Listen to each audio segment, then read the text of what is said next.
이거는 본인이 가진 가치를 깎아내리다 못해 땅굴 파고 들어가는 거라고 생각해요.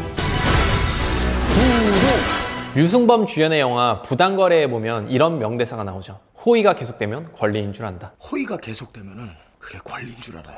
저는 이 말은 우리 영업사원들이 꼭 가슴속에 새기고 다녀야 하는 말이라고 생각해요. 우리의 호의가 본인들의 권리인 것 마냥 우리에게 계속해서 무리한 요구를 하는 그런 고객들 있잖아요. 그 사람들한테는 딱 잘라서 단호하게 이야기해줘야 된다고 생각해요. 고객님, 이건 저의 호의이지 고객님의 권리가 아닙니다. 이렇게 말이죠. 하지만 영업사원들 중에 고객들에게 이렇게 단호하게 말할 수 있는 영업사원은 몇이나 될까요? 저는 10%도 채 되지 않을 거라고 생각해요. 제가 아는 한 제약회사 영업사원은요, 일주일에 한 번씩 그 병원 원장에 차를 세차해다 주고, 집이 이사를 갈 때 이삿짐을 날라주고, 병원이 개업할 때 인형탈을 쓰고 홍보를 해주고요. 그리고 심지어 그 병원에 변기가 막힌 것까지 뚫어준 적이 있다고 하더라고요. 과연 이것이 고객에 대한 호의라고 이야기할 수 있을까요? 그리고 이것이 진정한 영업인가요? 이건 영업이 아니라 노예가 아닐까요? 어떻게 했길래 그 영업사원은 그 원장에게 이렇게 노예 같은 생활을 하고 있는 걸까요? 제가 한 번은 다큐멘터리를 본 적이 있는데요. 거기서 가정폭력에 대한 이야기가 나오더라고요. 가정폭력, 나의 배우자나 나의 자식들을 무차별적으로 때리는 그 폭력이요. 감성적인 선택일까요? 이성적인 선택일까요? 어떤 선택이라고 생각하세요? 많은 사람들이요. 가정폭력, 폭력이라는 걸요.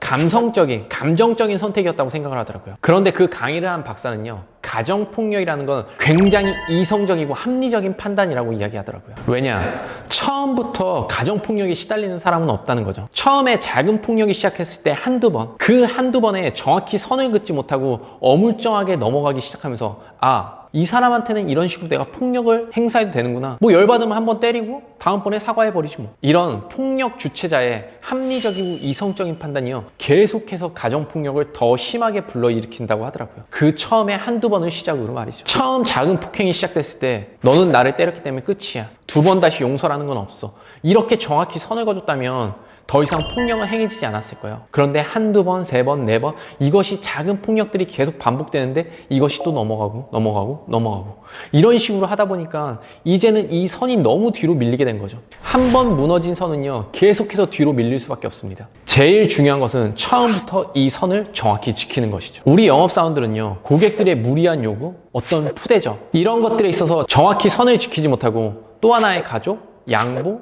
배려, 존중 이런 단어들로 포장을 해서요 무조건적인 양보가 시작되죠. 그러면서 우리 스스로 정신승리를 합니다. 고객은 소중한 존재니까, 이게 이 사람을 위한 배려니까, 양보니까, 존중이니까. 하지만 그건 그런 단어들로 포장할 수 있는 것이 아니라고 생각해요. 그건 그냥 멍청하게 당하는 것이죠. 우리가 고객들에게 양보, 배려 이런 식으로 무조건적으로 선을 뒤로 물리는 것은요 순수하게 우리가 약자들이기 때문입니다.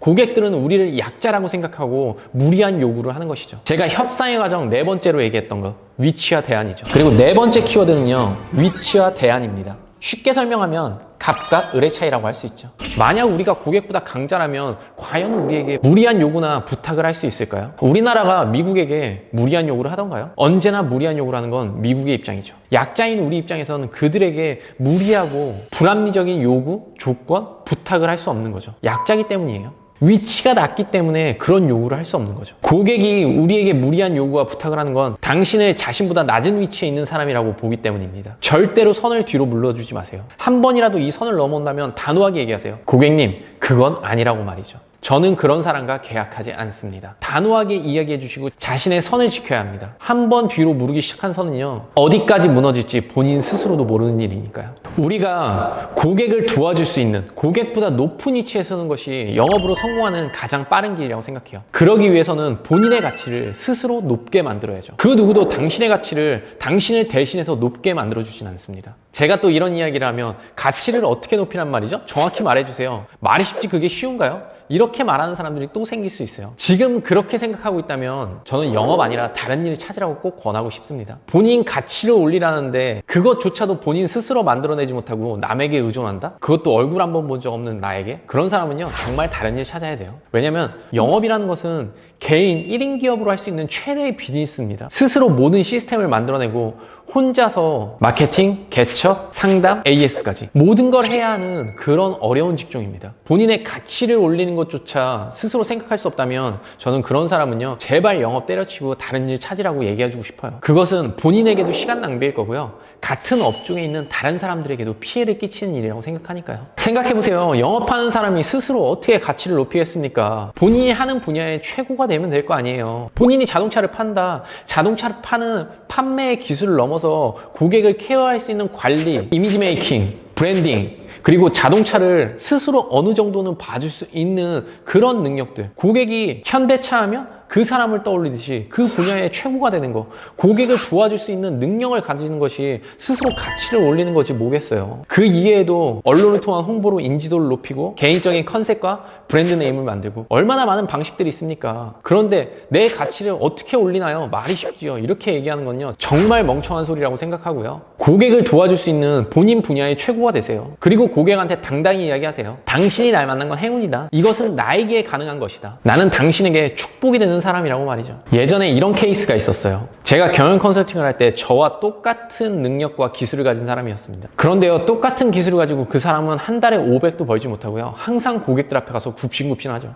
그리고 저는 그 사람의 10배수가 되는 돈을 벌지만 고객들 앞에 가서 당당합니다. 한 번은 제가 그 사람에게 물어봤어요. 아, 왜 그렇게 싸게 그렇게 사람들한테 굽신거리면서 영업을 하냐? 이랬더니 저한테 돌아온 대답이요, 아, 이게 뭐 대단한 기술이라고, 나는 이것이 정직하고 합리적이라고 생각해. 이런 대답을 하더라고요. 전 이 대답을 듣고 너무 어이가 없었어요. 이거는 본인이 가진 가치를 깎아내리다 못해 땅굴 파고 들어가는 거라고 생각해요. 몇 년이 지난 지금도 그 사람은 아직도 현장에서 고객들에게 굽신거리면서 변변치 않은 영업사원으로 살고 있고요. 저는 영업을 할 때보다 더 크게 성장했죠. 가치는 스스로 만들어내는 겁니다. 그 어떤 누구도 그 사람에 가서 당신은 참 정직해, 당신은 대한민국 최고의 기술을 가진 사람이야, 더 높은 곳으로 가자, 이렇게 만들어주는 일은 없습니다. 그거는 동화 속에서나 존재하는 그런 이야기죠. 성공하고 싶다면 죽을 만큼 아픈 성장통을 겪으면서요, 스스로 성장하시길 바래요. 그것이 당신의 가치를 최고로 만들고 당신이 시장에서 가장 멋지게 성공하는 길일 테니까요.